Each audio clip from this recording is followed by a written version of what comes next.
நடைபெற இருக்கின்ற நாடாளுமன்ற தேர்தலில் திராவிட முன்னேற்ற கழகத்தின் சார்பில் கூட்டணி கட்சியினுடைய ஆதரவோடு நம்முடைய மாண்புமிகு முதலமைச்சர் அவர்கள் இந்த தொகுதியுடைய வேட்பாளராக அறிவித்து உங்களிடத்திலே ஒப்படைத்திருக்கிறார்.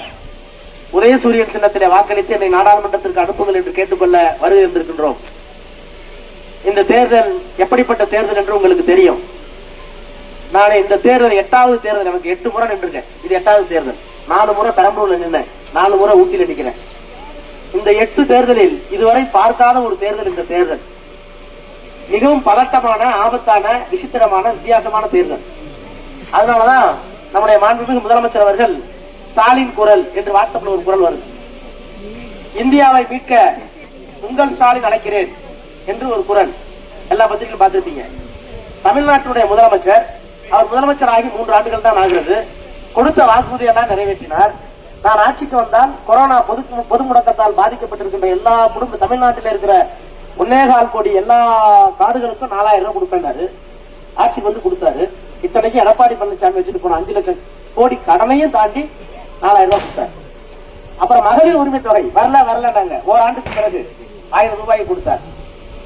மாணவர்களுக்கு காலை சிற்றுண்டி திட்டம் கொண்டு வந்து கொடுத்தார். அரசு பள்ளியில படித்தால் பெண்களுக்கு கல்லூரி போனா 1000 ரூபாய் மாசம். 5 வருஷம் MBBS படிச்சா 5 வருஷம் 1000 ரூபாய். BSc படிச்சா 3 வருஷம், BVSc படிச்சா 4 வருஷம். மாணவர்களும் கேட்டாங்க, இப்ப மாணவர்களுக்கு கொடுத்தார். இப்படி அவருடைய நலத்திட்டங்கள் எல்லாம் சொல்லிட்டே போலாம். ஒரு பக்கம் நலத்திட்டங்கள், இன்னொரு பக்கம் போறாரு நரிக்குற ரூட்ல போய் சாப்பிடுறாரு. அந்த மக்களை எஸ்டி ஆகணும்னு கேக்குறாங்க, அழைச்சிட்டு போய் பாக்குறாங்க. அங்க கொடுத்த சாப்பாட்டை சாப்பிடுறாரு. கறி குழம்பு ரொம்ப காட்டமா இருக்கு, இவ்வளவு காரம் எப்படி சாப்பிடுறீங்கன்னு கேட்டாரு. அதுக்கு அந்த அம்மா அவங்க சொன்னாங்க, சாமி இவ்வளவு காரம் நாங்க சாப்பிட்டோம், கொரோனாவுக்கு ஒன்றுமே செய்யல. நாங்க அவங்க வேற உட்கார்ந்து சாப்பிட்டு அடுத்த 2 நாள்ல ஸ்பெயினுக்கு போறாரு. ஸ்பெயின்ங்கிற ஒரு நாட்டுக்கு போய் 8 லட்சம் கோடி முதலீடுகளை கொண்டு வந்து கார் தொழிற்சாலை, கப்பல் கட்டு தொழிற்சாலை, ஸ்கூட்டர் தொழிற்சாலை, எத்தனையோ தொழிற்சாலைகளை உருவாக்குகிறார். இப்படி ஒரே நேரத்தில் மக்கள் நலத்திட்டங்கள், பாலங்கள், பள்ளிக்கூடங்கள், கல்லூரிகள்.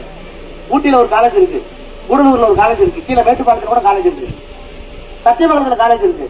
நம்முடைய நீலகிரி நாடாளுமன்ற தொகுதியில தாளவாடின்னு ஒரு மலை இருக்கு. இந்த மலை மாதிரி அந்த மலையில தேயிலாம் இல்ல, அங்க வந்து லிங்காயத்துகள், அருந்ததியர்கள், டிரைபல்ஸ், மலைவாழ் மக்கள் ரொம்ப ஏழ்மைப்பட்டது.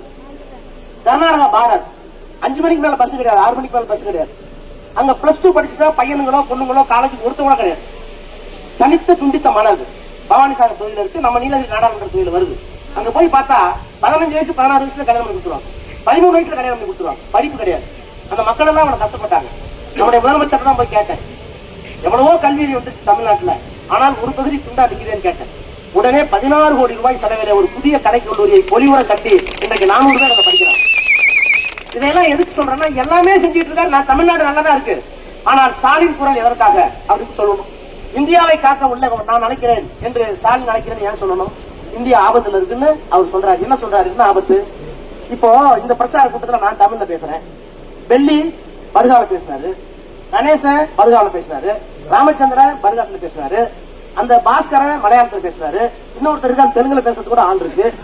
ஆனா படுகாசுல பேசினாலும், தமிழ்ல பேசினாலும், மலையாளத்தில் பேசினாலும், தெலுங்குல பேசினாலும் நாம் எல்லோரும் இந்தியர்கள், நாம் எல்லோரும் தமிழர்கள், தமிழ்நாடு. அப்ப வேற்றுமை இருக்கு, மொழியில வேற்றுமை இருக்கு, ஜாதியில வேற்றுமை இருக்கு, மதத்துல வேற்றுமை இருக்கு. இஸ்லாம் ரம்ஜான் பிரியாணி வரும், எனக்கெல்லாம் 10 வீட்டுல இருந்து பிரியாணி வரும், 10 வீட்டுல இருந்து பிரியாணி வரும். இன்னும் கொஞ்சம் கொஞ்சம் சாப்பிடுவோம், அனுப்புறாங்க. தீபாவளிக்கு நான் கொண்டாடுறாங்க பரவாயில்ல, என்னுடைய துணைவியார் 10 வீட்டுக்கு அனுப்புவாங்க. அப்ப தீபாவளி பலகாரம் அங்க போகும், ரம்ஜான் பிரியாணி இங்க வரும், கிறிஸ்துமஸ் கேக்கு 2 பேத்துக்கு வரும். சாரும் இப்ப ஒரு கூட கேட்டேன், இன்னைக்கு கேட்டாரு, நாளைக்கு டூர் வரீங்களா, மத்தியான சாப்பாடு என்ன வேணும்னு கேட்டாரு. எனக்கு உங்க படுகிற அவரை குழம்பு தான் வேணும் கொடுத்தாரு. இன்னைக்கு அவரை குழம்பு தான் சாப்பிட்டேன். அப்ப உங்களுக்குன்னு ஒரு அடையாளம் இருக்கு, அவரை குழம்பு, அது எனக்கு திருச்சியில கிடைக்க மாட்டேங்குது. எங்க ஊரு கருவாட்டு குழம்பு உங்களுக்கு கிடைக்க மாட்டேங்குது. அப்ப ஒவ்வொருத்தருக்கும் ஒரு உணவு, ஒவ்வொருத்தருக்கும் ஒரு உடை. இப்ப எனக்கு அந்த படுகர் ட்ரெஸ் மாத்தி விட்டாங்க, ரொம்ப நல்லதா இருக்கு, ஆனா பார்லிமெண்ட் போட்டு போக முடியல. அப்போ உடை வேறு, உணவு வேறு, பழக்க வழக்க வேறு, மதம் வேறு, மொழி வேறு, எல்லாம் வேறு. காந்தி எதிர்ப்பு நிக்கிறாரு. எனக்கு உங்களுக்கு உங்க வரலாறு சொல்றேன், அந்த காந்தி வச்சு சொல்றேன். சுதந்திரம் அடைஞ்சப்ப உணவு, மதம், சாதி எல்லாம் அடிச்சுட்டாங்க. நவகாரியில பல லட்சம் இந்துக்கள் கொல்லப்பட்டாரு, பல லட்சம் இந்துக்கள் கொல்லப்பட்டாங்க இஸ்லாமியர்களால. கல்கத்தாவிலையும் டெல்லியிலையும் பல லட்சம் முஸ்லீம்கள் கொல்லப்பட்டார்கள் இந்துக்களால். இந்துக்களால முஸ்லீம் கொல்லப்பட்டார்கள், முஸ்லீம்களால இந்துக்கள் கொல்லப்பட்டார்கள். ரத்த ஆறு ஓடுச்சு. காந்தி இதே தடியோட போய் கோமணத்தோட போய் உட்கார்ந்தார். முடிஞ்சா என்ன கொள்ளுங்க, அன்பும் அகிம்சையும் தான் நாட்டை வாழ வேண்டும், வேற்றுமையில் ஒற்றுமை காண வேண்டும் அங்கேயே உண்ணாவிரதம் உட்கார்ந்தார்.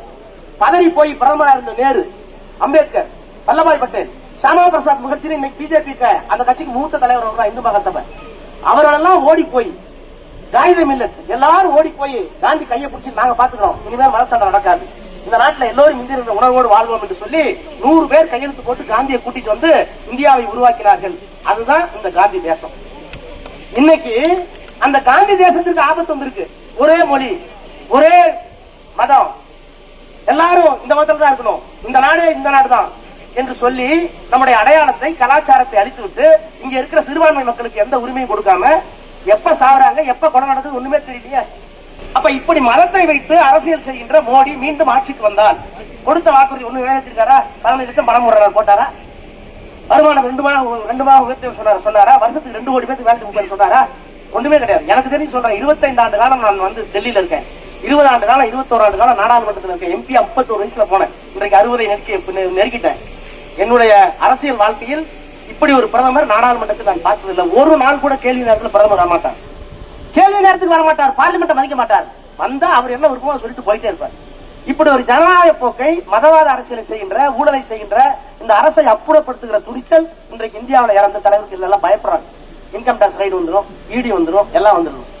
ஆனால் எதற்கும் பயப்படாமல் இந்த தேசத்தை காப்பாற்றுவேன் என்று சொல்லுகின்ற ஒரே தலைவர் முத்துவேல் கருணாநிதி ஸ்டாலின் என்கின்ற அந்த ஒற்றை மனிதன் தான் இன்றைக்கு இந்த நாட்டை காப்பாற்றுகிறார், அரசியல் சட்டத்தை காப்பாற்றுகிறார். அந்த ஸ்டாலின் குரல் ஓங்கி வெற்றி பெற வேண்டும் என்று சொன்னால் உதயசூரியன் சின்னத்திலே வாக்களித்து என்னை நாடாளுமன்றத்திற்கு அனுப்பி வையுங்கள் என்று உங்கள் பாதத்தொட்டு கேட்டு விடைபெறுகிறேன். நன்றி, நன்றி, நன்றி, வணக்கம்.